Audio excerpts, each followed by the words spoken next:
ఈ సిద్ధం సభలో మీ అందరి ముందు కూడా నేను ఒకటి చెప్పదలుచుకున్నా. మీ అందరికీ తెలిసిన విషయం, మీ బిడ్డ ఏం చేశాడు, ఈ 58 నెలల పాలనలో ఏ రకంగా మీ బిడ్డ మీ జీవితాలలో మార్పులు తీసుకొచ్చాడు అని ప్రతి సందర్భంలోనూ మీ బిడ్డ ప్రతి సిద్ధం సభలోనూ చెప్పుకుంటూ వచ్చాడు.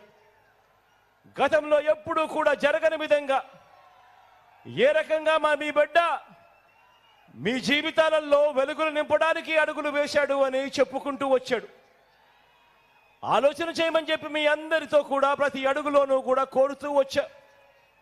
గతంలో ఎప్పుడు ఇంతకు ముందు జరగని విధంగా ఈ 58 నెలల కాలంలోనే ఏ రకమైన మార్పులు మీ బిడ్డ తీసుకొచ్చాడు అన్నది ప్రతి సిద్ధం సభలోనూ మీ అందరికీ కూడా చెప్పుకుంటూ వచ్చా. ఈరోజు నేను మీ అందరికీ కూడా ఒకే ఒక్క ప్రశ్న అడుగుతా ఉన్నాను. మీ అందరితో కూడా ఒకే ఒక్క అంశం మీద ఇంటికి వెళ్ళి ఆలోచన చేయమని కోరుతా ఉన్నాను. అదేమిటి అనంటే, మీ బిడ్డకు ఓటు వేయడము అనంటే ఈ 58 నెలలుగా మీకు జరుగుతా ఉన్న మంచిని మీరందరూ కూడా కొనసాగించేందుకు మీరు ఓటు వేస్తా ఉన్నారు అని దాని లెక్క. మీ బిడ్డకు కాకుండా చంద్రబాబు నాయుడు గారికి ఓటు వేయడము అనంటే దాని అర్థం ఈ 58 నెలలుగా మీకు జరుగుతా ఉన్న మంచిని మీరంతటి మీరే ఇక మాకు వద్దు అని మీరంతకు మీరే ఓటు వేసినట్టు అవుతుంది అన్నది కూడా గుర్తుపెట్టుకోమని కోరుతా ఉన్నా. ప్రతి ఒక్కరూ ఆలోచన చేయమని కోరుతా ఉన్నాను. ఒక నాయకుడు అనేవాడు ఎలా ఉండాలి అని చెప్పి మనమంతా కూడా కోరుకుంటాం. మనమంతా సినిమాకు పోతాం. సినిమాకు పోయినప్పుడు సినిమాలో హీరోని చూస్తాం. అదే సినిమాలో మనం విలన్ను కూడా చూస్తాం. ఫలాని వాడు హీరో అని చెప్పడు, ఫలాని వాడు హీరో అని మనకు తెలియదు, ఫలాని వాడు విలను అని మనకు తెలియదు. కానీ ఆ విలనుకున్న గుణగుణాలను బట్టి ఆ మనిషి విలను అని చెప్పి మనం అంతగా మనమే అంటాం. ఈరోజు నేను ఒకటి చెప్తా ఉన్నాను.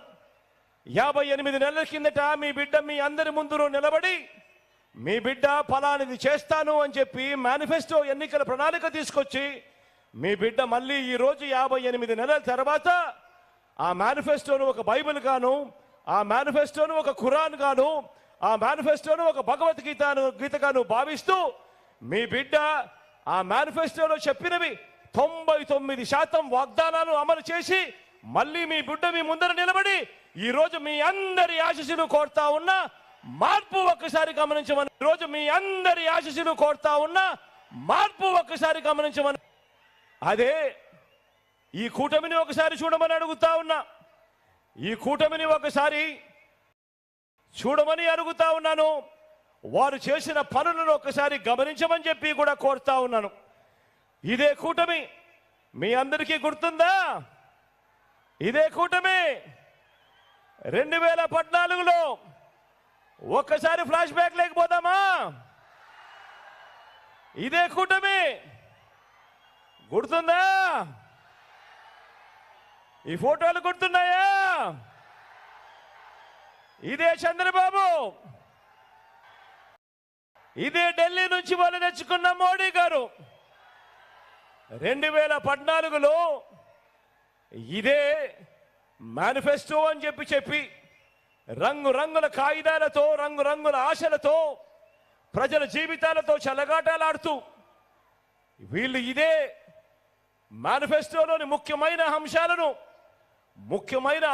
అని చెబుతూ ఇదే చంద్రబాబు నాయుడు గారు సంతకం పెట్టి ఇదే మోడీ గారి ఫోటోతోనూ ఇదే దత్తపుత్రుడి గారి ఫోటోతోనూ ప్రతి ఇంటికి ఇదే పాంప్లెట్ పంపించాడు.